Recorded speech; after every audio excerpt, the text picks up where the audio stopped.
Hey, what's up? We're live. I'm actually in the process of tweeting that we're live. But anyway, what's good? Today is August 8th. Yeah, it is August 8th. Just making sure. It's August 8th, 2017. I'm F. Dot, and here we are at FPL. I forgot the mellow jersey again. But in my defense, I have an excuse. I'm just not telling you it. We have a light week this time. Last week was exciting. We were looking forward towards the NRG Invitational. This weekend, all right, we're not doing so much.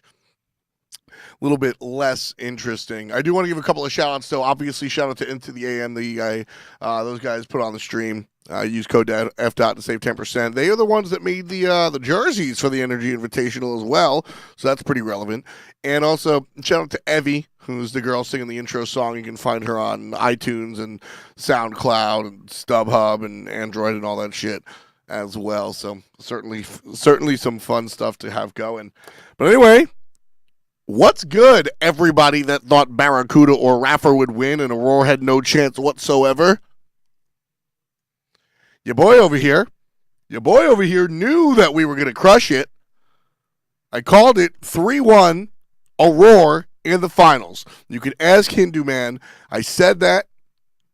I said what I said. I meant what I said. And Alpha's faithful 100%. We nailed it. What should I say in my tweet, guys? I say FPL now, twitch.tv/FSwag. I guess that's all I'll say. There we go. Anyway, Aurora won. That was kind of hilarious. What up, Sheena Malanke? What up, King? What up, Fresh Prince? Eric Snyder. I see you out there. Zach. I see you, Enrin. Everybody else out there. And everybody having a good time. I saw Ron Jobert in chat as well. Thank you guys for supporting the show. You guys are definitely some cool folks for showing up. I jinxed it by killing all of Barrett's smoothies. That was actually hilarious. I really enjoyed that. So, since you guys are here, I'll give you sort of the truth, the VH1, the true Hollywood story, right? So Handyman tweeted out a picture of me looking fairly nefarious as I destroyed a smoothie of a certain loved one in the Smite scene. Barracuda was holding a smoothie, and I was like, well, that's not actually how that went down. I gave him a hug, and I was excited to give him a hug, so I went and I gave Jeff a hug as well, and as I exited the hug, smacked the smoothie. And it was 5 minutes before we went live, so I couldn't exactly get him a new smoothie. I told him I would get him a new smoothie the next day, so we'd see that as well. Hey, Bicky Black, Hi-Res didn't fire me, and I'm going to ban you because that's not even funny. So I knocked it on the floor, and Jeff Hindler was like, oh, da da da da da, and I tried to get him a smoothie for the next day, and well, I couldn't. We were broadcasting, and I tried to get there earlier, and they didn't open until later. So, what can I say? I ruined Bear's smoothie. And it was just not good. What up, Fails? I see you out there. What up, Duckbot? You guys are just in time, so just talking about the story behind the picture of Barracuda's smoothie. But in any event, Destiny went out and got him and Jeff smoothies before they played set 2, so that was always good. I did steal the next smoothie. Hitman made me. You can never ignore a double dog dare, so I had to go out and, actually do it. So, as we said, Aurora won. I don't think it was any surprise that we saw them win on Saturday. Saturday was the mini-games. 5-on-5 Clash, where everybody had to play a mage. Assault, where everybody had to play the same character. And then a 3v3 Joust with a Hunter, Assassin, and a Warrior. And then Conquest, where you pick each other's teams. So this was actually interesting, and I had a lot of fun with this, to be honest with you. A lot of the pros that came and we were talking to really enjoyed it. Really enjoyed what we were doing for the Saturday. Shout out to Duckbot.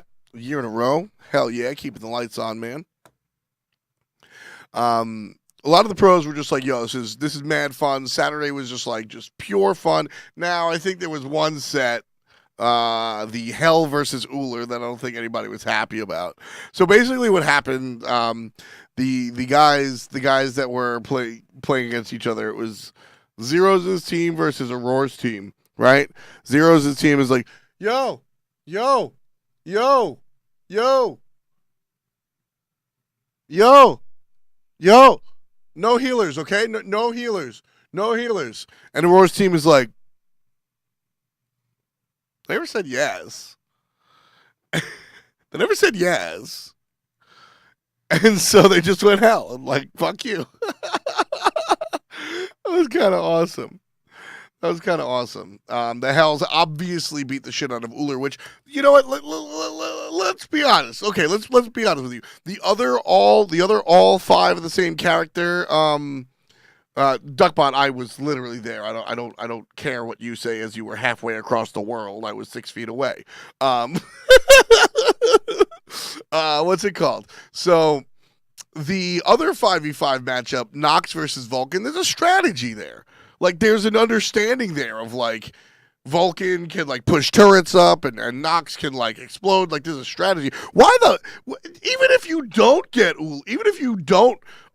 aren't playing healers, why play Uller? Like, why go Uller of all people? Like, how does that make any sense? I was just like, I don't know. Here we are doing real analysis about a freaking assault match, but I thought it was funny in the sense that, like, why would you even do that? So, it was interesting. It was definitely interesting. Kuzenbo is open. That's always my thought process. If there's a Kuzenbo, why not go Kuzenbo? So, Brawler's anti-heal needs to be bumped up. Wrong. Pestilence need to be buffed. Wrong. We've had healing minutes before. They suck. Accurate. I don't know. That is something we'll talk about a little bit later. That is something a little bit later that I'll touch upon a little bit later. But for now, let's have some fun with the rest of the NRG Invitational. Like I said, the assault matches were really cool.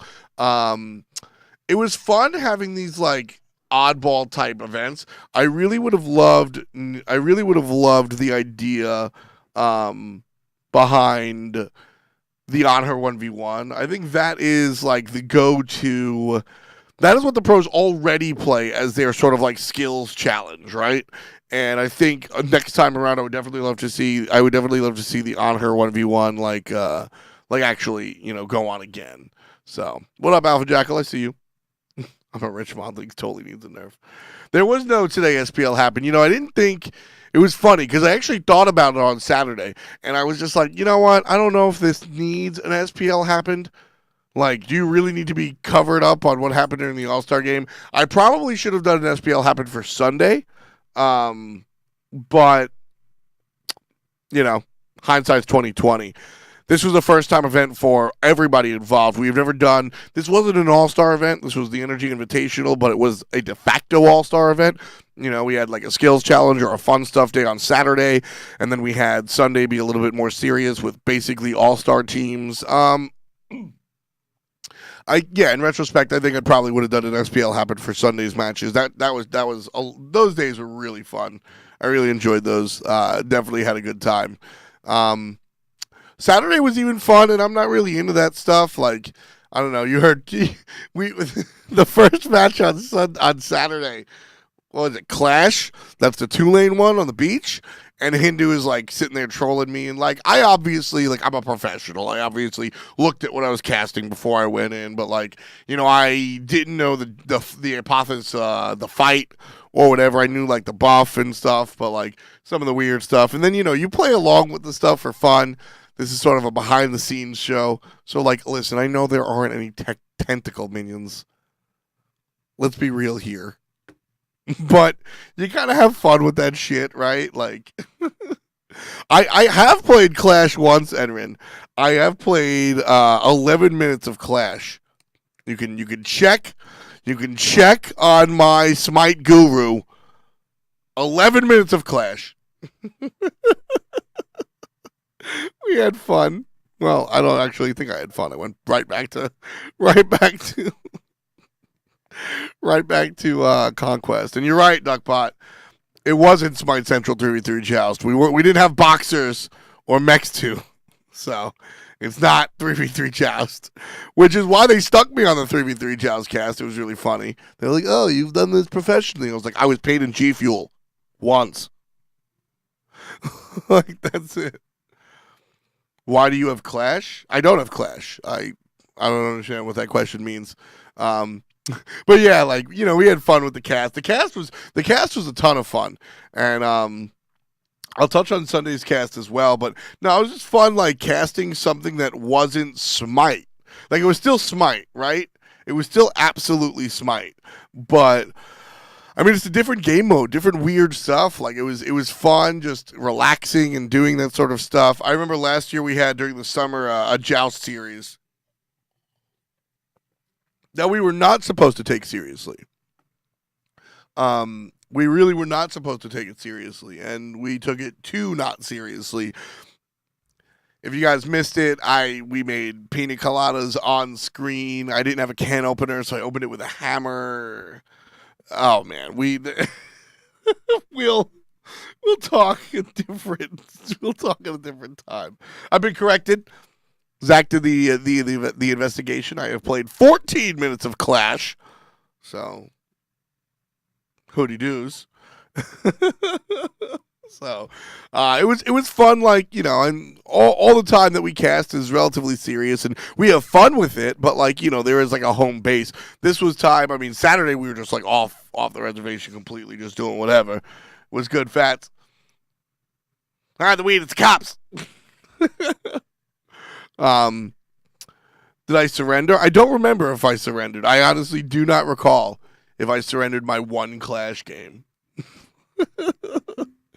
I've always been a try-hard kid, so I like my conquest. But nah, we had a ton of fun on Saturday doing our thing. And then Sunday came, and that was, like, you know, like I said, Saturday's cool. It was fun, but I was really waiting for the Sunday. We were really, like, I've been waiting for this type of event for years. I mean, we get a glimpse of it when we see high-res versus pros every now and then, because you get 5 different pros on the same team. And so you get a little glimpse of what it would be like. But, I mean, realistically, you don't actually see how these players play. You just see how they can best camp an Aphrodite in the solo lane for 20 minutes straight. And so being able to watch these games, Aurora put it best. They were somewhere in between, like, a ranked match and a real match, which was, like, really cool because players played harder than I think the players had expected. Basically, I was talking to Barra, and I was worried for a little bit that the players would just have fun, that the players would just have a good time, and they wouldn't try to win. But I mean, with $15,000, almost $16,000 on the line for first place, like I kind of thought there would actually be a try, you know, a little bit of a try. So we did get that, you know. We got the players really coming out, like health support. I think, you know, at a pro level could work. I don't think it was a complete troll fest. We didn't see like Arachniman or something ridiculous. So it was interesting. Yeah, I won. Look at that. I'm undefeated in Clash. Fight me. 5 kills, 2 deaths, 11 assists. I'm the Clash god. What about it? I probably played Hercules. But so seeing everybody play on different teams was really cool. I really wanted to see North America and Europe play together because they have like slightly different metas, and that kind of was really fun. Yeah, I mean, Kiki's Camazotz was really strong. Not surprised. And I said this about Wubbin, and I think we got to see it most about Kiki and the best. A lot of these players are on lower-end teams or have been on lower-end teams where they don't exactly get to show how good they are, right? We get to see how these guys would perform. I ate a bunch of Benadryl before. I'm like tired as hell. Sorry. We got to see these guys perform at like a really like decently high level with a team surrounding them. That was really cool. The best played on Eager, and we got to see him do things with Aurora playing Erlong support. We got to see him win as Anubis. We've seen the best play very well. And we've seen Kiki play very well as well, but I don't think the majority of these newer fans are familiar with Kiki So Cheeky in the solo lane. Like, that's his original position, guys. That was where he started. That's where he made a name for himself. That's where he crushed it, and that's where he continues to crush it. He switched over to mid and support, and I maintain that he was never as good at those roles as he was in original support. And he played weird shit. He played the Arachnes. He played the Najas. He played the Assassins. He was the North American Zalia, or whatever the hell you want to call it. And so his ability to come out and like show everybody, yo, this is what I can do when I'm surrounded with a team of winners was really, really, really cool. I thought that was dope. Shout out to Tied Up bringing up Snipe Kiki the Chunk. Kiki also notoriously has changed his name a zillion times. Kiki Bobiki, Kiki So Cheeky, Kiki the Chunk, Kiki Star, Gaga's Little Monster, Shotgun Divorce. Oh my god, I'm missing a couple. He changed his name a zillion times. That's like his thing. I still hate him for it, but that's his thing. But no, it was really cool watching Kiki and the best really come out and show themselves. The best is a free agent. Hopefully this weekend was a good sort of platform for him to show how good he is. So that's really exciting. I thought that was pretty sweet. Yeah, Duckbot. Fails is in this chat somewhere, and I will never forgive Fails for renaming himself Jungler a week before he switches to mid lane. That was all right, miserable. They were my two least favorite situations, I think, as far as names are concerned, was Fails when he renamed himself Jungler and wound up playing mid, and there's a console player named Freya who played support for a hunter who loved to play the character Freya. So the duo lane would be Freya the player playing it would be Freya on Kepri with Paul playing Freya. And your mind would just blow up. Like, oh my god. That was terrible as well. So anyway, Sunday was fun. We got to see some high level Smite. I was really excited about it, and I don't know. I think it got everybody back into the feeling. Everybody like, oh, fall split's coming. I gotta get back into Smite. I guess I'll watch. Oh wow, yeah, everybody's kicking ass. All these fights. It was actually really, really, really dope. So I was a big fan of how that worked out. I really enjoyed it. So I'm glad that happened. Aurora's team played Hell support, not just once, but twice. They wound up winning the whole event. Shout out to Brisky Freeze. They won playing Hell support in game 1 and then game 5. Or game 4, which is when they took the series, right? And immediately, Reddit and the uninformed started talking about, Perilous. That's the key, is that it was fun, but also competitive. Immediately, Reddit and the uninformed started talking about, Hell's LP, anti-heal is garbage. Everybody bought anti-heal, right? You had Toxic Blades, and you had Brawlers Beat Sticks, and you had Pestilences, Divine Ruins. You didn't have a cursed Ankh, which I think is important. I think the fact that you didn't have a cursed Ankh was very important.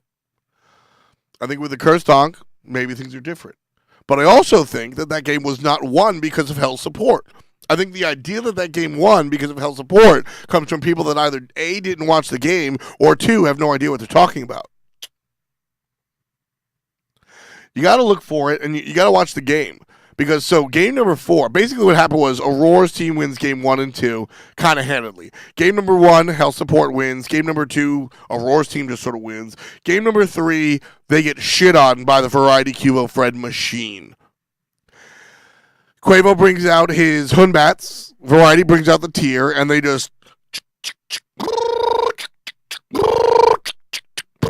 over and over and over and over again. And so when it came to game number 4, Aurora brought the Hell support again. And Hell kind of got shit on. Hell wasn't really able to do Hell in the mid game the way it was supposed to. And then the late game came, and Hell kept the team viable in the late game the same way that, any other character would have kept the team viable in the late game, whether it was a Terra, a Sylvanas, a Ra, not the idea of a Hell. The idea of a Hell is being a battle mage that heals you throughout the team fight, etc. It really worked out for the way it really, really, really won the game for them was the ability to dive the backlines, or the lack of ability, I should say, for Barracuda's team to dive the backlines. Emilito won that game for Aurora's team. Emilito was just coming around the backside like an assassin every time. Emilito won the game. Had little to do with Hell support. And so the idea that we just watch pros win with Hell support, Hell's broken, or anti-heal needs to be touched, I don't buy it. I'm just not into it. It's not. That's not why the team won. Game number 1 was won because of Hell. Absolutely. Game number 4, not because of Hell. Not because of Hell. Into the AM, that's what we do, man. Tied Up, you should love their hoodies. Absolutely. And like I said, at the beginning of the stream, I don't know if you were here, Mr. or Ms. Into the AM, but as always, the show's supported by and produced or put on by Into the AM. Code F that. It's actually mad funny. So at the end of every stream, at the end of every of my home playing the game streams, and at the beginning and end of every FPL, and the end of every stream, I always give the spiel I'm a proud partner of Into the AM. They make pretty dope clothes. Use code F dot, save 10%. IntoTheAM.com. Put some money in my pocket. Hooray! So I'm reading the promos at NRG Invitational. And the way those work, they just kind of all right, you have a gem sale up, full screen, now go. And you're like, hey guys, if you want to buy some skins at home, make sure you take part in the gem sale. Coming up next is going to be Paladin's promo. All right, through August 8th to the 13th, you can save 33% on all crystal purchases. Make sure you do that. We went Into the AM. Into the AM is coming up as well. They put on all of our fantastic jerseys. IntoTheAM.com. Make sure to use the URL to get to that website. That's exactly how they went. Because I'm so used to I'm so used to fucking saying that my promo, the Into the AM promo with my use code FTOT to save 10%. But it's the official high-res stream. So I can't do that. You can go back and look at the VOD. I think I do a good job of covering it up. But I straight up was yep. And Into the AM put on our fantastic 4-team jerseys. You can go to IntoTheAM.com and make sure to use IntoTheAM.com.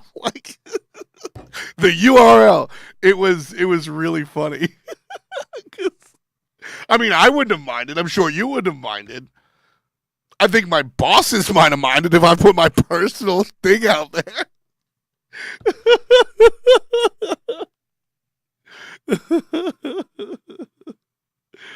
It was definitely was a funny time. Oh man. Ron Jobbers, that's a quote for me the guys like to troll me about my shock, man. It's not a troll, it was a legitimate thing. I think it was the end of the day on Sunday. If that's Sky. I think it was the end of the day on Sunday Into the AM. It was just so natural. And I remember saying it and going, use code or use the URL. And I remember Aggro, because he also works with you guys. He also works with the AM. When I was use, he was so we save ourselves. This is life of talking live on camera. This is how it works. So this is how it goes down. My code would have been used like crazy, and I would have liked that. But as I said, my bosses up top probably would have been a lot less happy about it. With that in mind, y'all should use code FDOT next time you buy shit from Into the AM. Hell support was definitely fun. It's actually funny. Can you guys read my notes? You can't, but it says NRG, Aurora wins, LOL, Hell, and then underneath it says told you so. Like, I knew that it would work because I knew that Aurora was going to win. I knew that Hell would be dope. I would say I hate to say I told you so, but I don't. I actually really love to say that. Relegation coming up as well. We're going to see relegation not this upcoming weekend, but the next weekend, August 19th and 20th for Europe and North America, respectively. Europe is on Saturday. NA is going to be on Sunday. Basically, the way relegation worked is the bottom two teams in the SPL, 7 and 8, take on the Challenger Circuit teams, number 1 and number 2, and we see how they battle it out. So we'll see how these ones go. Europe is Burrito Esports versus New Game Plus, and then the Poppies versus Victoria's Secret. I'm not really familiar with the European Challenger scene. That's happening August 19th and the 20th. Not this weekend, but the weekend after. Quantum Headache says, would you say Aurora's team did the most prep work, or was it fairly even? Fairly even, honestly. Both, all teams kind of did a little powwow, but nobody really sat in a room and labbed. I've heard good things about both New Game Plus and Victoria's Secret, so I think it should be an interesting time for everybody involved. It's going to be fun to watch for real, but we'll see how it actually goes. We'll see how it actually goes, but I'm not really sure. Somebody's tweeting at me some weird stuff. I don't really know what that means. But relegations in North America should be a little bit more spicy. Basically, my prediction for Europe is I think Burritos sticks around and the Poppies don't. North America, I think Flashpoint gets destroyed. Team AI, I actually don't know all of the info. I know some of the info. I can tell you half of what I know. How about that? Is that a deal? Question time will actually be pretty soon. I just have one other thing to bring up. We're going to have a shorter show today because there's less to talk about. I just think it's important to show up every week. And then obviously next week we'll do a proper preview. We'll do a proper preview for the relegation. This is kind of just what happened during NRG Invitational. I have 2 things to talk about real quick, and then we'll go to some Q&A on Discord or whatnot. If you guys want to be a part of the Q&A a little bit later, you guys can jump in on our Discord. Feel free to ask us questions, and that's what we're going to do, and that's how we'll end the show. But so, relegation happens not this weekend, but the next weekend. Like I said, I can tell you half of what I know. I do know who the new captain of Team AI is. It's not for me to tell you that. I'm sorry. I'm not a reporter, so I'm not here to report that shit. What I can tell you is that Aurora isn't on the team anymore. He was the captain, and he has given the captainhood to somebody else that was on the team. What is public is Aurora is on Trifecta, which is a really big deal. I think Trifecta is going to go nuts. I think this is going to be a strong team. It's going to be really cool. Hooray, beer. I think it's going to be so dope. Trifecta, be scared. Be scared of Trifecta this come around. I think Space Station Gaming and Trifecta are going to be the competition if LG wants to do anything. So it should be interesting. My prediction, like I said, we'll go more in depth next week once we have rosters and everything. But Flashpoint versus the SPL Gatekeepers, AI versus the Mighty Storm is how we're going to start up. I think Flashpoint gets beat up. We'll see who winds up on Team AI, but the Gatekeepers and the Mighty Storm are actually decent teams. So you want to keep an eye on that situation. Aurora going to Trifecta, I just mentioned as well. Let me see. Let's go to Trifecta GG. Let's go to their Twitter real quick and keep an eye on what they've been doing. So Trifecta, they announced their whole new roster. This is actually really dope. Not Aurora, my bad. It's Kiki So Cheeky that's going to Trifecta. I have been given misinformation. Aurora the Chunk. No, Trifecta doesn't know what they're talking. Oh no, wait, that's June. I'm fucking high. My bad. Aurora is taking Eonic's spot. I just retweeted it to my own Twitter so you guys can laugh at me because I got everything wrong about it. So Aurora's playing support for Trifecta. With Kiki in the solo lane, Aurora here as well. It's going to be a strong, strong team. You still have Sino and Herwind there. I've always sung the praises of Herwind and Sino Shore, so that's no surprise. Like this is the team of this is like the official F. Told You So team. I swear to God. Maybe outside of Snoopy. I've never been the guy behind Snoopy 100%. I've never thought he was bad. I don't want people thinking that's what I said. But the way that I've supported these other guys, like, has really, really... I've always sat here and said, wait till Kiki gets to play solo. I've always sat here and said, wait till Herwin gets the chip on her shoulder and, like, channels that energy into positive beachy-uppitude. I've always said, have faith in the console scene. Sino Shore is going to show you why. And I've always said, Aurora Max Jackson is the man with the craziest plan, and it'll somehow work. This is the F. Told You So team. I think Trifecta is going to be nuts. Second place is what I'm calling for Trifecta. That's what I'm calling for Trifecta. I think we see them in second place overall. And I couldn't be more excited. I think it's really dope. I'll take a couple of questions from chat, and then we'll go to the Discord line. We'll let some people get up in there. There's nobody here, so LOL. I said we'd have a short show. I'm hoping we don't have a 36-minute show. I think Star City. I think Space Station Gaming will be number one. We'll see. I'll give like a thing. Have we talked about Rituals Castle's Twit longer? No. Why the fuck would we? That's not something I want to touch. I like my job. So yeah, you guys can jump in the Discord and you guys can go ahead and ask us some questions, and I'll take a couple of questions from chat and some questions from Twitter. I saw somebody ask me a question on Twitter real quick, so let me see this one. Do you think the general Smite community will take Aurora a bit more seriously after his performance? Yeah, I do. I mean, Aurora kind of is the like meme support, to be honest with you, and that kind of sucks because it hides how strong he actually is. But I think after what we saw this weekend, I think a couple of people actually, realize that he definitely is the real deal. And like I said, I can't wait to go tell everybody I told you so. I think it'll be really fun. Nocturnal Genius is the guy that asked me that on Twitter and asked me here in chat as well. How's my day going? My day's going all right. We're having a good time. My mom's in town, so that's always good.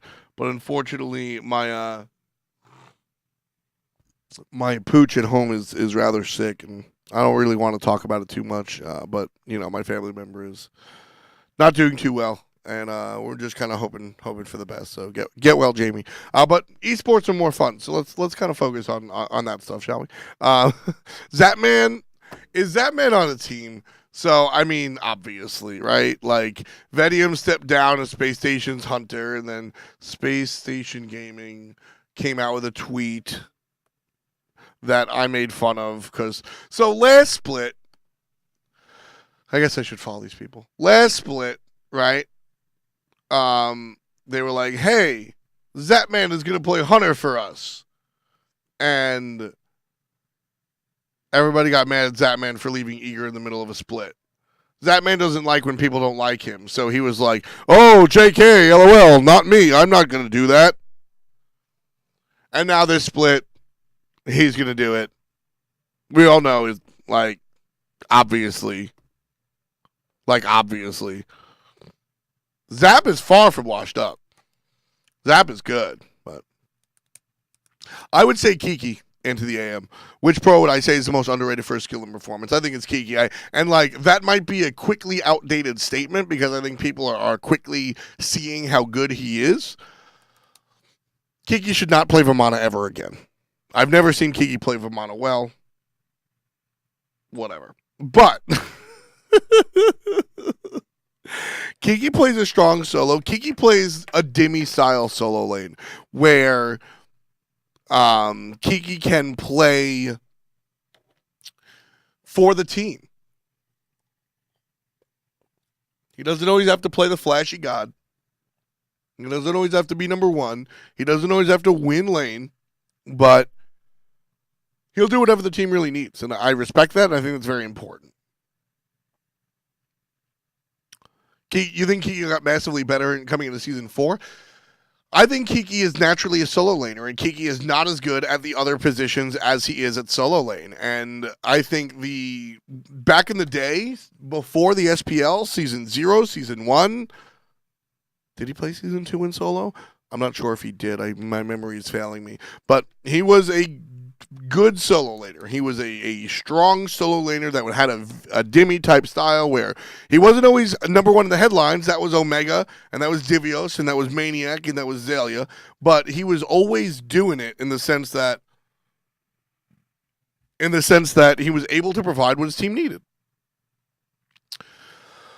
Then he goes over and plays mid, he plays support, or basically whatever the team needs, and he wasn't really able to play as strongly as he was in the solo lane. He comes back to the solo lane, and he's just back to his old tricks. So, maybe he did improve. I won't say that you're incorrect, Quantum Haddock, but I think it has more to do with him going back to his natural position than it does with him just increasing his play style or increasing his like talent level. Who do I feel is overrated? I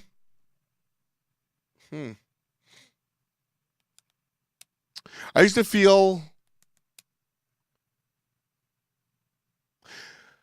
I say this as he's one of my best friends. I used to think that Jeff Hinla was overrated between seasons 2 and 3. He was a legendary tier support coming into pre-SPL and the first season or so. And then he kind of faltered off after Hand of the Gods kind of left the game. And his identity of like the hinless swindler, right? He used to just steal all the objectives. He lost his identity, and so I think other supports kind of caught up to him. Everybody started looking at more mechanical supports like Jigs and such. But I think recently that Jeff has regained his level of play. So I think I don't think Jeff is overrated any longer. I see people saying Jigs or Chapo or Mask. I don't think Jigs is overrated. I think Jigs actually is that good. Chapo, I still give him like the benefit of the new player. I don't think that we've seen Chapo play at his level just yet. So I won't say he's overrated because we're still waiting to see it. You know what I mean? I wouldn't say Homie FA is overrated. I think he's actually that good. So.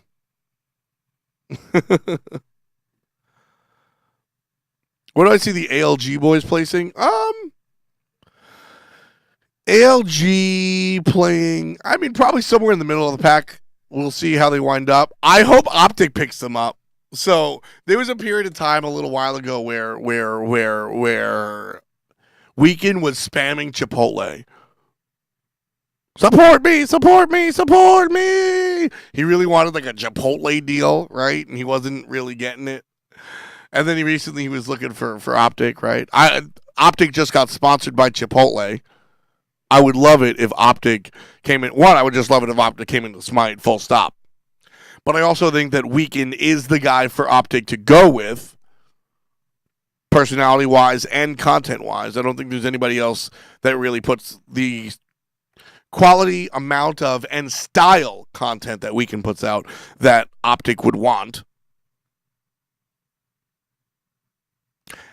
Ask yourself why the big organizations don't come to Smite, and then you blame it on Smite's marketing department or Smite's even more hilariously balanced department, when realistically it's the fact that players don't actually put out the quality content that these normal organizations are actually used to. But that's a different conversation altogether. I think that we absolutely could attract a sponsor like Optic, or an organization like Optic with sponsors like Chipotle. I don't think the average player could. Do you think North America will have any possible shot at coming close to Worlds with their best junglers, Homie FA? Yes. I know it's supposed to be a shot at both North America and Homie Effie. I think Homie Effie is better than you're making him out to be, and I think that North America, yes, I do. I do. Is Homie Effie the best jungler? I would not say that. Homie chokes under pressure. I don't know if I say that, but I would not disagree with you. Put it that way. I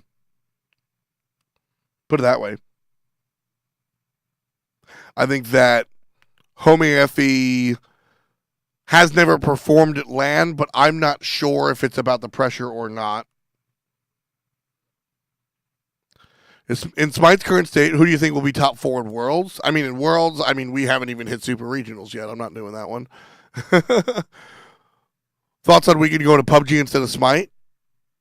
I haven't heard that. I thought he's still playing Smite. What? Trifecta took a game off of NRG, and they got better by picking up Aurora. I completely agree. Who do I think is the best mid laner? Is it Yaman?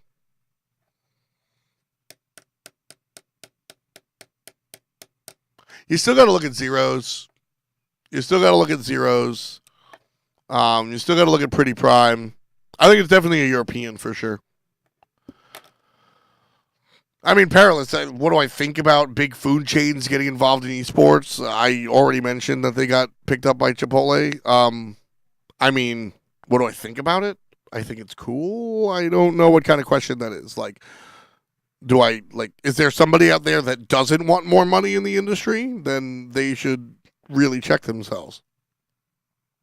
Anytime mainstream appeal can be tossed towards esports, I'm obviously going to be going for it.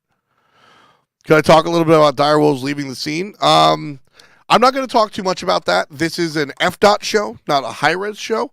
I will say that my personal stance, not high-res stance, my personal stance is that I think a lot of people are misinformed. I think that things aren't always what they seem. And I know people are just going to say I'm a high-res shill because I work for the company. But even if I was independent of the company, I would have the same stance that I don't think the Direwolves guys are 100% in the right. And I especially think the way they handled the situation is amateur at best, embarrassing at worst. Do I think Dig can keep up the momentum, especially now that Kivo doesn't have to keep focus at school? Absolutely. I really and truly think so. This is actually a good question. Do I think the NRG Invitational sort of revitalized Aurora in the best in some way? Aurora, no. The best, yes. The best has historically had, fleeting interest in the game. When he cares, he does well. When he doesn't, whatever happens. I think the NRG Invitational really reminded Best how much goddamn fun this game is and how cool the scene really is. And, Best has been around some of the same players for over and over for so long. And I think that the NRG Invitational kind of showed Best what it's like to be around other players at a top level of play and reminded him how much fun the game is. He immediately went home to remind people that he was a free agent. He had been a free agent for a while. I think he might have even announced it. But he went home and the tweet was, I'm a free agent. Last time Best was dropped from a team, we kind of had to figure it out ourselves. I think it revitalized Best. I think Aurora's always had his foot on the gas. What do I think about FIFA Esports? I feel the same way. So the NBA also has a league where they have players playing NBA 2K or whatnot against each other. Here's the deal. Esports is fun for me, not because it's a video game, but because it's a fun game that happens to be a video game. I enjoy traditional sports just as I enjoy video game sports or esports. I love watching Counter-Strike, Smash, and Smite as much as I enjoy watching the NBA and the MLB. I think Magic cards are just as exciting as the NFL, right? So it's not the platform. I just listed 3 different platforms, like athletic traditional sports, baseball, basketball, football, Magic cards, which are kind of like a side that you can compare to chess, and then virtual sports, video games, esports, like Counter-Strike or Smite or Smash Bros, right? I like all of those games, and I don't care the platform. I don't like Smite more than baseball or like football more than Counter-Strike because one is real or one is video games. That's not what makes me like a game. And I think that's where these marketing individuals are wrong, and I think they're missing the bill here, is that there are a couple of organizations out there that are sitting there saying, oh, the NBA specifically, oh, this esports thing is taking off. Let's get involved. It's those video game kiddos that we want. We want those video game kiddos, so let's give them the video game. Nerds don't not watch the NBA because it's for jocks or because it's like athletic. They don't watch the NBA because they prefer their other style game. It has nothing to do with the platform. You're by putting out FIFA Sports or NBA Sports or the show or whatever. You're not gaining it. What audience are you gaining? I think that idea of a crossover audience only exists in a marketing study. It doesn't really exist in practice. And so I would never fault the people that play FIFA professionally or fault the people that play any game professionally, because I do think that FIFA and NBA 2K or what have you does require a skill set that is impressive and, it's interesting to some people. I'm not interested in professional cheerleading, but I agree that it's one of the most athletic, most competitive sports on the planet.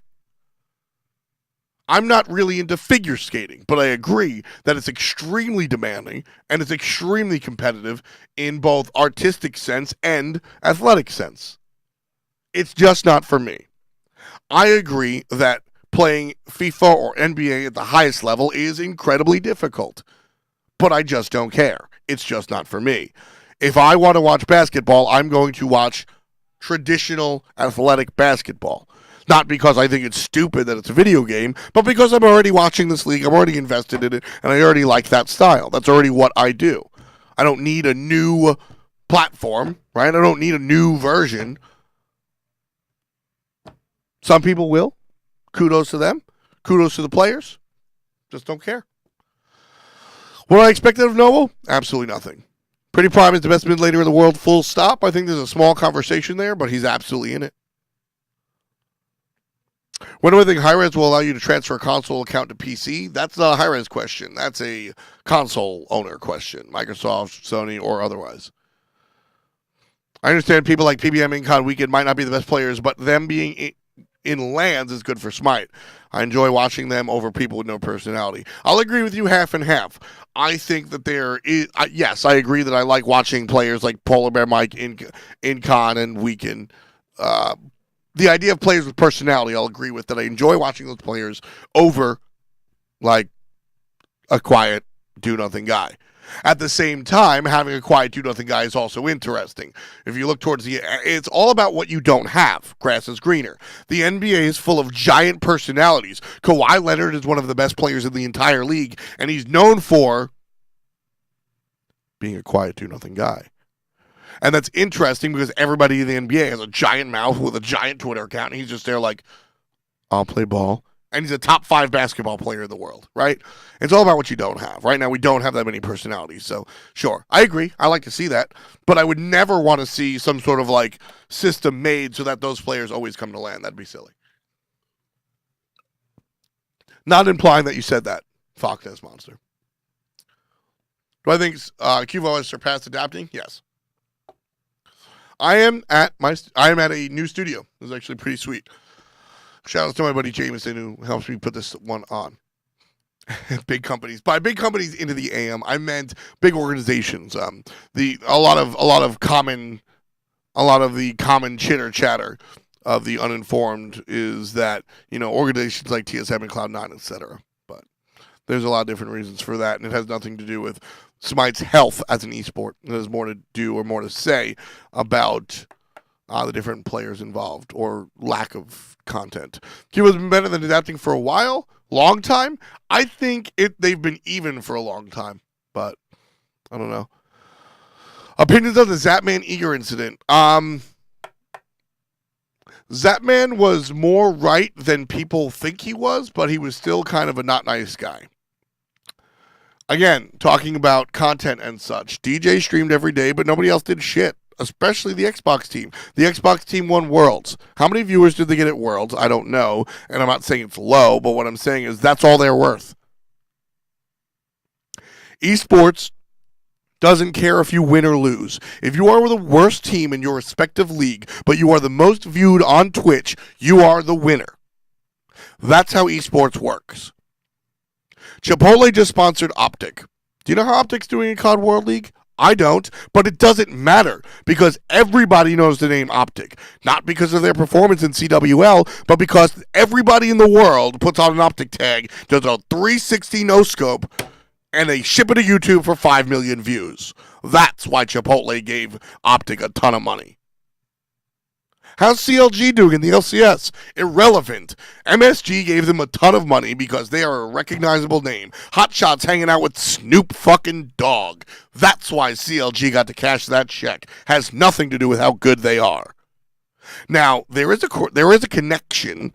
If you are a number one team in a league, you will obviously get more views, but it's a square is a rectangle, not a rectangle is a square.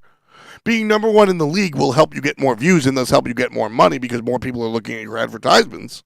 But you do not have to be number one in the league to get those views. You do not have to see that shit. So it's irrelevant if you win or lose. So when Zapman said that, and like I said, he could have phrased it nicer, but Zapman's from New York. Zapman is not a PR guy. Zapman's going to tell it how it is. When Zapman said that the Xbox squad wasn't worth anything, he's undervaluing them a little bit. I love that team. I have always loved that team. They now play under Obey in the console league for Smite. I love those guys. Jelly, Dwarst, like those dudes are some of my favorite people. In Smite, Hard Stop, both PC and Xbox. Mifflin is one of my favorite people in the scene. Where's the YouTube? Where's the Twitch? Where's the tweets? Who is Jelly? Who's Barracuda? Who is Dworst? Who's Weekend? You see what I'm saying? So, should Zapman have paid them a salary? Honestly, probably not. Now, when it comes down to money from other things, should he have distributed that out? Honestly, probably not. Should he have spent that on himself? Honestly, probably not.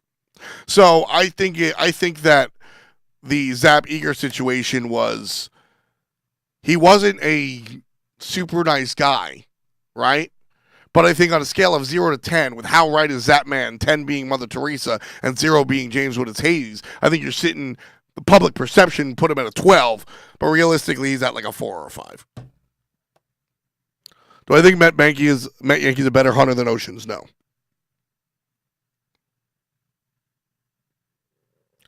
Do I think there's a team where the best would fit in right now? I don't care. I just want to see him play, dude.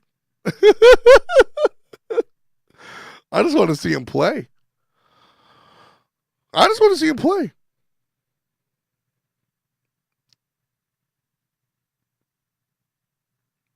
Yoking with me says, hello, F-Swag. I am GM in Joust and only one so far.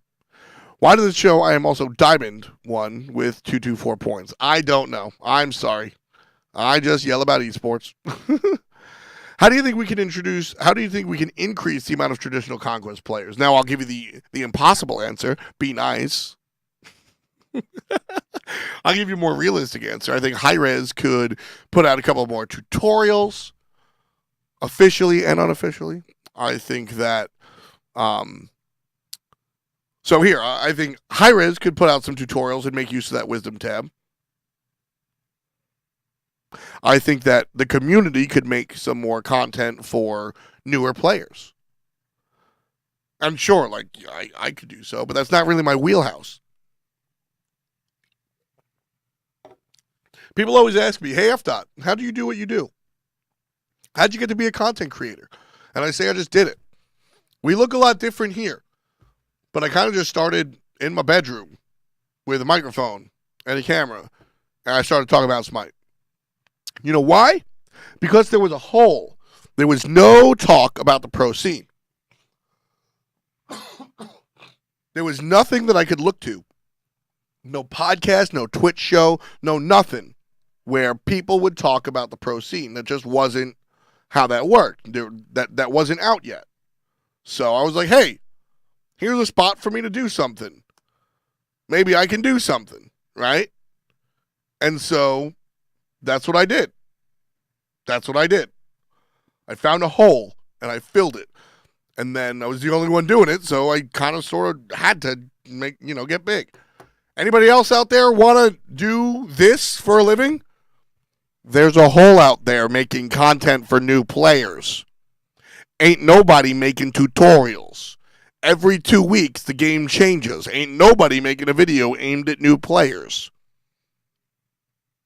I'm not guaranteeing you that you will be able to sustain yourself if you do this, but you will probably be relatively successful if somebody out there in this chat makes content for new players. I'm just putting it out there. He thinks the game is too complicated now. I think Wolfie is looking with rose-colored glasses. The game is complicated. The game has always been complicated. And the nature of MOBAs is that they will always be complicated. The game is not more complicated than it used to be. Season 2, everybody started speed and red was a simpler and easier time. Now it's too complex. No. Now it's easier. How do you know to start speed or red? You don't. You start in lane now. What lane do you start in? Literally any lane as a jungler. The idea that the game is more complex now than it was in the past is irrelevant. I think that that's just not true whatsoever. Do I think there are too many game modes for people to get into Conquest? I think that the people that are playing the other game modes wouldn't play Conquest to begin with. So I think the idea, I see this from time to time, the idea that if you remove Joust and Arena and Siege or whatever the fuck, that those people will play Conquest, that's incorrect. Those people just won't play Smite. I would rather them play Smite and play Arena than play something else altogether. So I don't think that would actually help out in that regard. How do I feel about the Hornets winning 50 games this year? I think you're really high, Zach.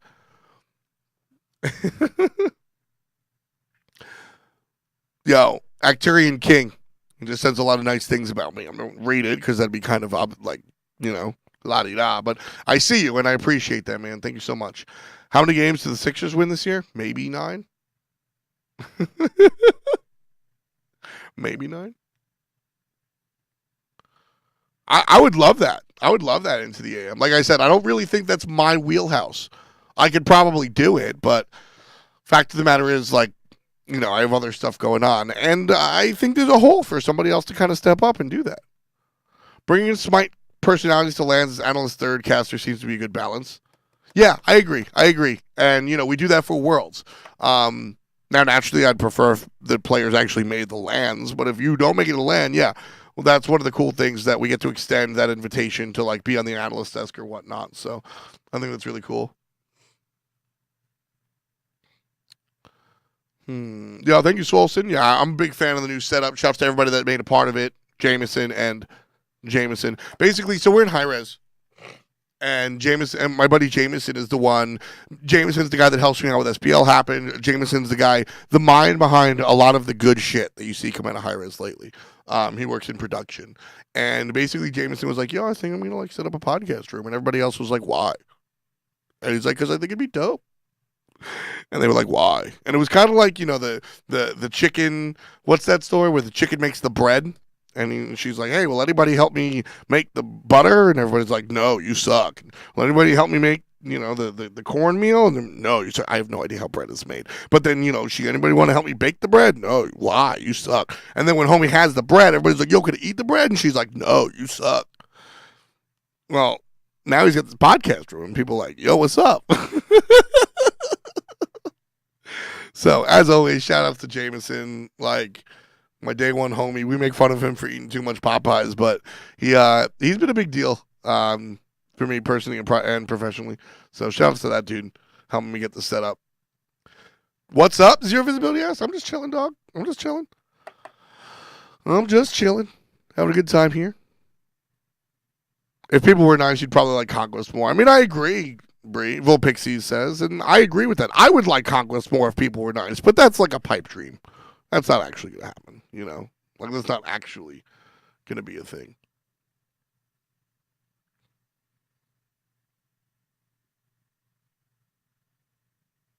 Yeah, look at that. I mean, Duckbot says, I got a gap in my schedule. If I can figure out how to edit stuff, I might give it a shot. My shit has never been edited. First period has never seen an edit.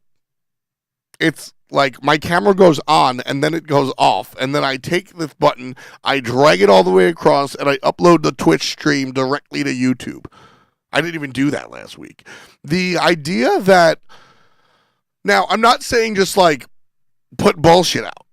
There is a floor of... But like, if the content is quality, the viewers won't demand shine and polish. A little bit of spit and a little bit of elbow grease can do the same job as turtle wax and Windex.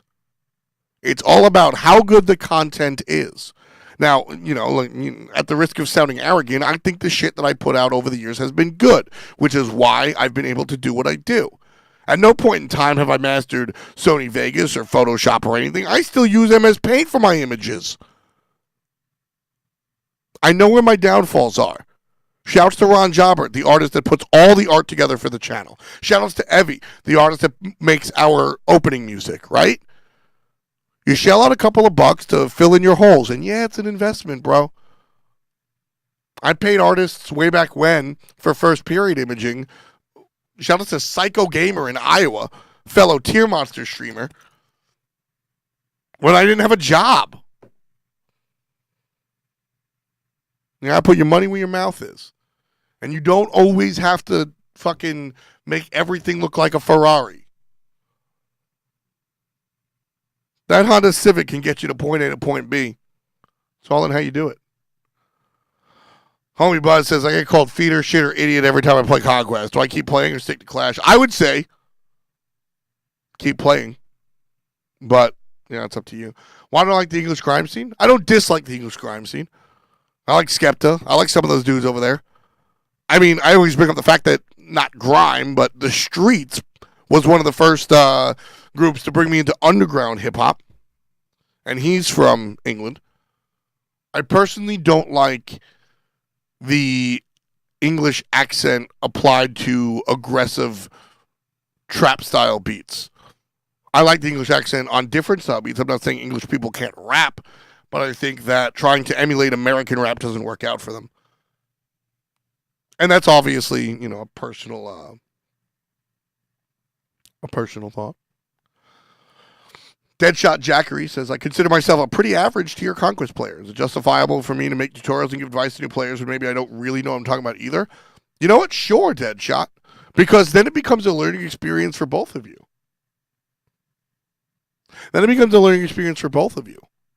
Which is always really cool. When I started streaming, I was ass at Smite and MOBAs in general. I still am. But at least I understand it now. And basically what happened was, I told the story last week, I streamed to these two people, Del Saber and InSaber, for 6 months. I had 2 viewers. I streamed to them exclusively. And I learned through them. I was sitting there and I was playing my stream, and they were just like, you don't get mid-camps. And I was like, I guess I should get mid-camps. And I would play Hebo mid, and they would go, you max your 3. And I was like, no, I like to max my 3 for poke. And they were like, but you should max your 1 to clear the wave. And I was like, but I maxed my 3 for poke. And through a combination of dying because I maxed my 3, and these guys telling me to max my 1, I learned how to be a little bit better on Hebo, right? And so it becomes a learning experience, not just for you and your viewers. And I think you could frame it that way, Deadshot. I think you yourself could come out with a video series saying, hey, what's up, guys? My name's Deadshot Jackery. I'm an average level player in Smite. I'm gold. Here's what I've learned over the years. I hope to get better. Let's get better together. You put out a video saying your shit. And you're like, hey, man, I like to play Thor. And I play Thor in the jungle. And I always max my 2 because I like the longer stun on Tectonic Rift. And then somebody goes, but if you max your 1, not only do you get to deal damage, but you can deal damage from a distance. And you don't even need the stun. Well, now you both learned something, right? So there's something there as well. There's absolutely something there as well. So actually, Erdong Shen, and I want to ask you guys, first of all, Erdong Shen, shout outs to your name. I think your name is fucking hilarious. You are the man. I want to ask this question out there to chat right now. The TriCast. The finals on Sundays, the finals on NRG Invitational was 3 people casting: myself, Hindu Man, and the other guy, Aggro. Now, we had a little bit of fun. Game 3, we kind of devolved into maybe too much fun. But keep in mind, the arena, that was an invitational, an all-star game.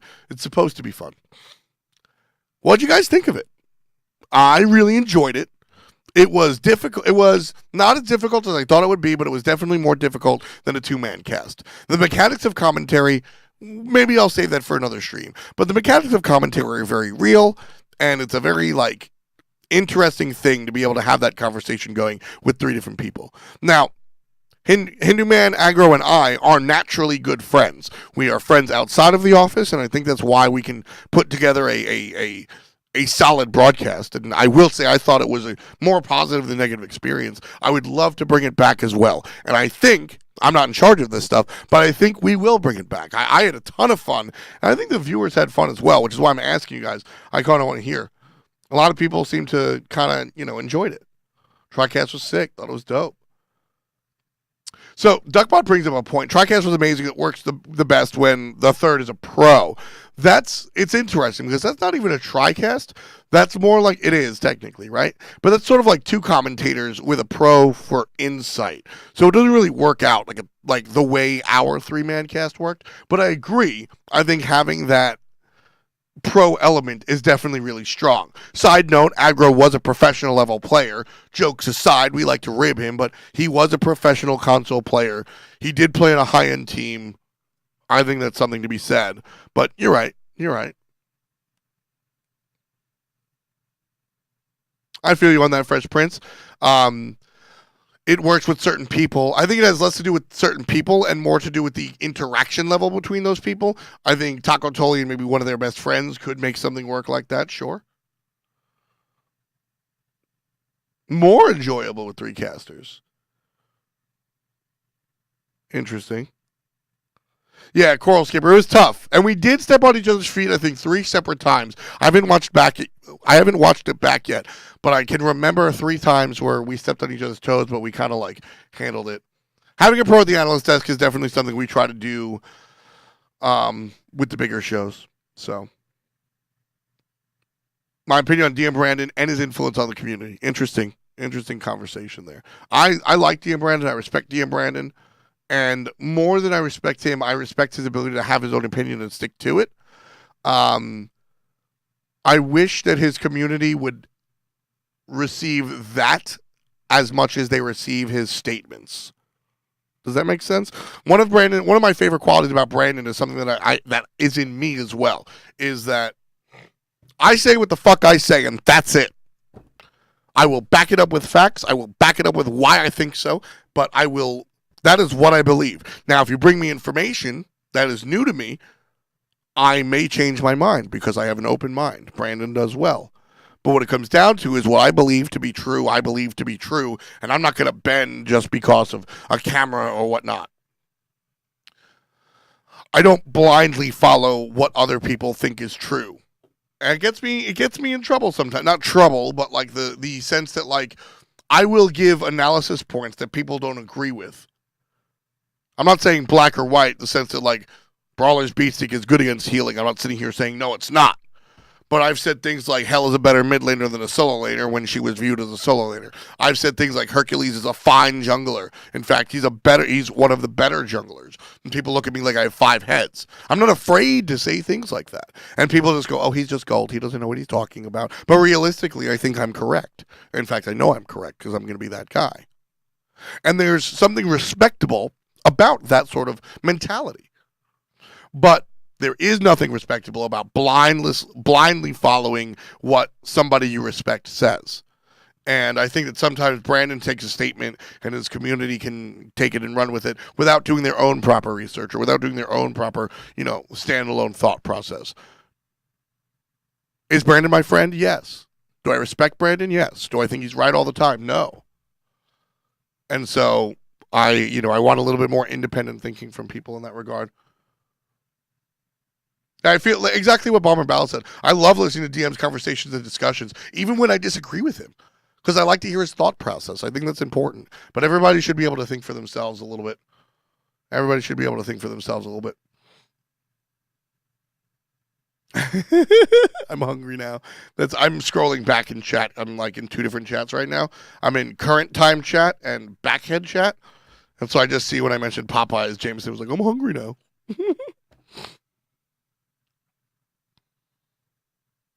Oh, I like scrolled too much.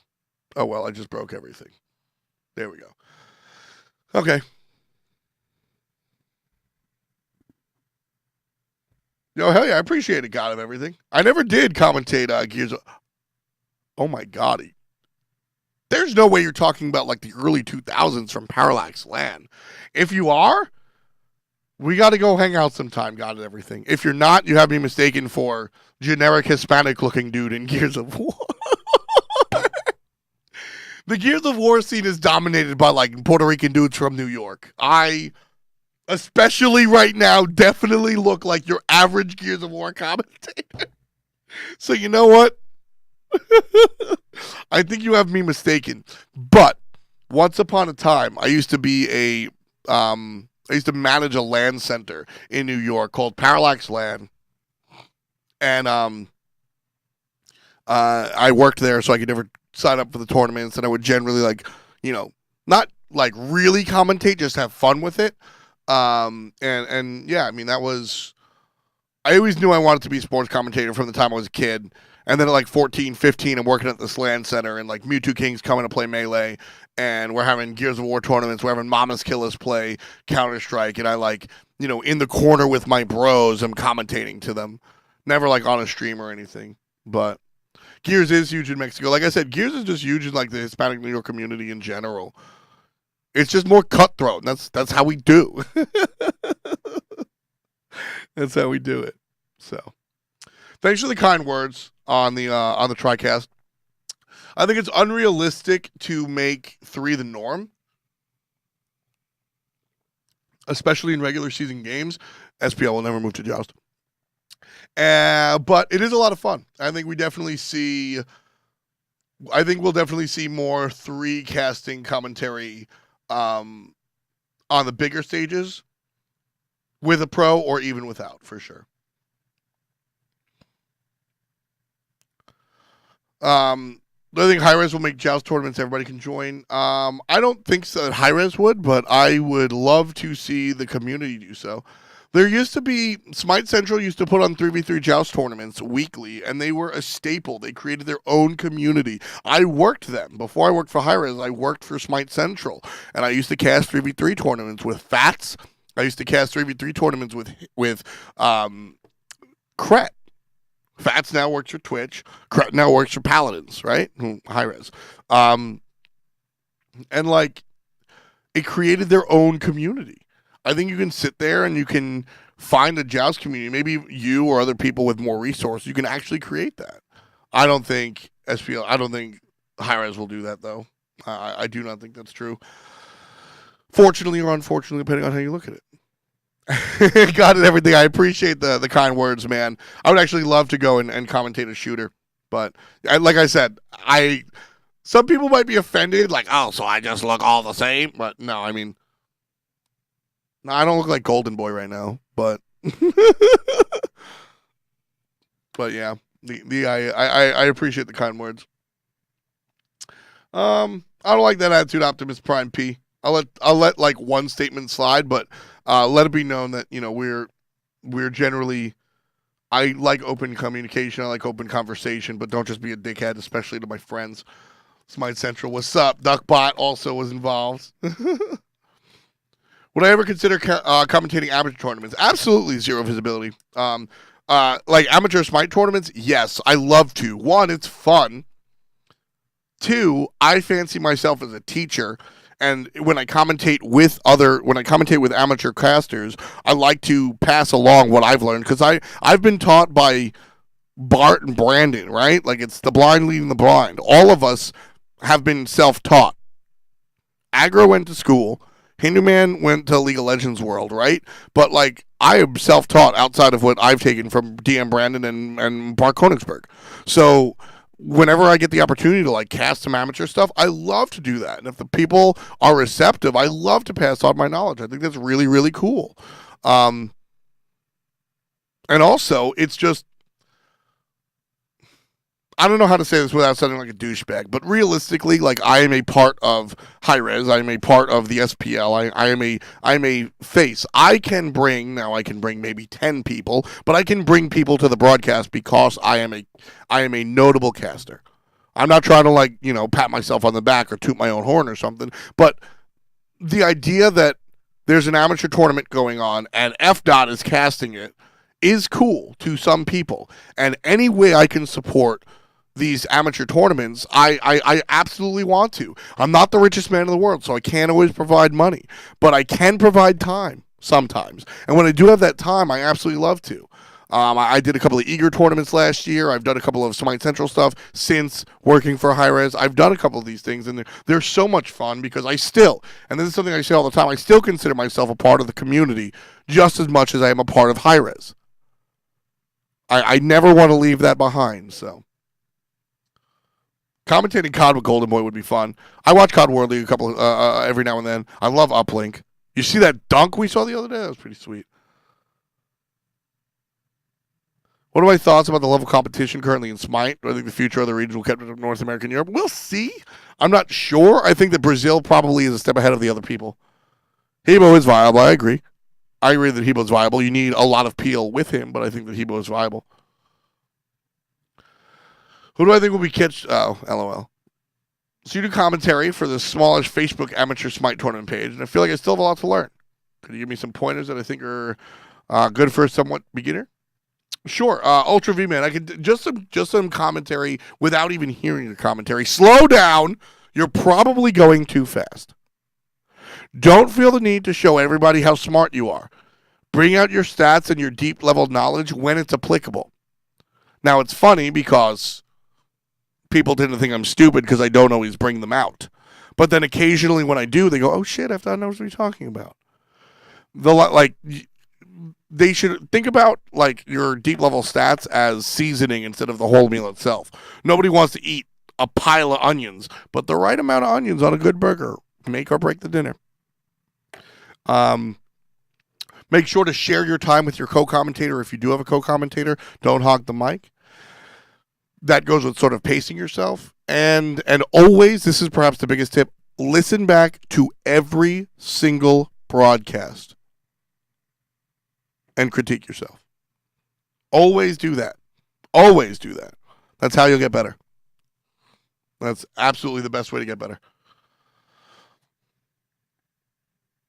That was me, Dan Highland. I recently did some voice acting for the Bomb King. Look at the Paladins Twitter. I had a lot of fun, like a shitload of fun actually. So I feel you on that now, Liz. Although I like CS:GO, but yeah, the pro scene is really down to earth, and that's something that I hope I never lose sight of. It was awesome. It was awesome meeting everybody in Valencia, and I think you can always count on me at least to always be that dude. I hope that I can, like I said, I love Smite. I don't plan on leaving Smite anytime soon, but life after Smite, I just want to keep doing what I do. I want to keep being involved in esports. I love that shit. I absolutely love it. No, there was somebody in that Bomb King outfit. It was one of the environment artists, I think. So, definitely a lot of fun. Definitely a lot of fun. So, let's see. Is there anybody? All right. So I think I'm going to take my leave now. This shit was a lot of fun. I really enjoyed this. We talked a little bit on a couple of things that we had to say, but really we kind of just had a conversation here, and it was really fun doing this. Again, next week I have to double check with Jameson. He's out there listening, and he's probably like, "What the fuck is he talking about?" Next week, 4 p.m. is what we're going to look to change for tomorrow. I think that's going to be a thing. Or not tomorrow, for next week. I think we're going to have 4 p.m. for FPL. Is Jameson out there? Not the TV show check. Here. This is behind the curtain. This is how radio show hosts talk to their producers. But yeah, so I think we're going to try and do 4 p.m. Next week. I think that probably just works a little bit better for the Europeans. And that's really what I'm thinking of. 4 p.m. probably just works better for the Europeans. I don't really like losing, the Euros. So I want to make sure I keep my European friends in mind. Definitely was a lot of fun. This was, 4 p.m. Eastern Standard Time. This was, just a reminder, this was a relatively light week because we're coming out of an invitational. Next weekend, so this upcoming weekend, Saturday, Sunday, nothing's happening as far as mine is concerned. I'll be streaming, but there's no, tournaments or anything. So this was kind of a light week. So next week on FPL, we'll do a more in-depth analysis of relegation and how everything's going to go, what teams are playing. We'll go over the rosters, who I think is going to win. I'll give you my personal picks. I think that it's on the season ticket. I'm not sure, but we'll see and we'll find out. So next week, expect a little bit more of a robust show. As always, you guys can ask questions in chat, and we'll be answering them in Discord again. I appreciate everybody for supporting the show. Shout out to all the subs and the people that leave their money at the door. Shout outs to Into the AM, the guys that made not just the jerseys from the NRG Invitational, but also a ton of other clothes as well. All those Galaxy shirts that Aggro wears, and also the plain ones. If you're into plain shit like I am, they do make really dope just t-shirts that say Into the AM. Use code FDOT, save 10%, put money in my pocket as well. Shout out to Evie, the girl on the intro track. Find her on iTunes, YouTube, SoundCloud, and of course the Android Play Store. Everything is dope as far as she's concerned. We went to high school together. I love that girl forever and always. And I love you people forever and always. You keep me alive and going. So that's going to do it for us here at FPL. We'll catch you next time at 4 p.m. on Tuesday here at twitch.tv/fswag. I love you guys. Peace and much love to you.